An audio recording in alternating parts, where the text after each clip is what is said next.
मित्रांनो, आपल्यावर आपले कुलदैवत म्हणजे कुलदेवी असू द्या किंवा कुलदेव असू द्या, प्रसन्न नाही हे कसे ओळखावे?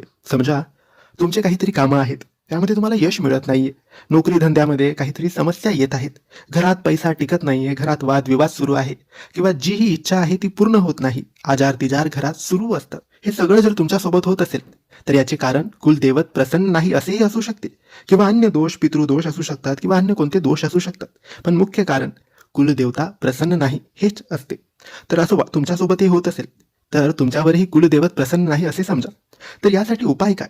तर तुम्ही हा उपाय करा. आजच्या या व्हिडिओमध्ये आम्ही तुम्हाला एक असा उपाय सांगणार आहे जो तुम्ही रोज केला तर नक्कीच तुमचे कुलदैवत तुमच्यावर प्रसन्न होतील.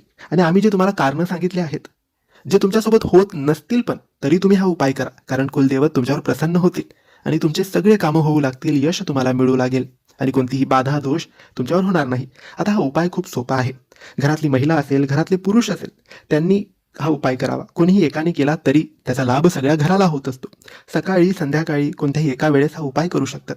यासाठी तुम्हाला एक माळ म्हणजे 108 वेळेस एका मंत्राचा जप करायचा आहे. हा मंत्र काही असा आहे: ओम श्री कुलदेवताय नमः, ओम श्री कुलदेवताय नमः.